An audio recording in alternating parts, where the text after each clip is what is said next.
આજે સવારથી જ મારા ઉપર ઘણા બધા ફોન પણ આવ્યા અને મને જે મેસેજ ફરતો થયો છે મેસેજે પણ વોટ્સએપ ઉપર મોકલવામાં આવ્યો કે તમારી ખરેખર બદલી થઈ ગઈ છે કે શું છે, શું હકીકત છે.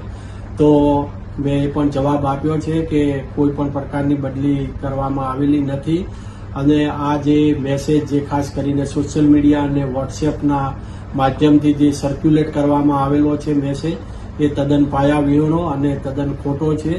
અને એ મેસેજમાં જે હકીકત દર્શાવવામાં આવેલી છે કે H.J. સોલંકી એ ચોટીલાના SDM તરીકે આવ્યા છે અને H.T. મકવાણાની અન્યત્ર બદલી થઈ ગઈ છે, તદ્દન પાયાવિહોણો મેસેજ છે. અને થાનગઢ, ચોટીલા અને મૂળીના નાગરિકોને ખાસ જણાવવાનું કે આવી કોઈ પણ પ્રકારની રાજ્ય સરકાર દ્વારા બદલી કરવામાં આવેલી નથી.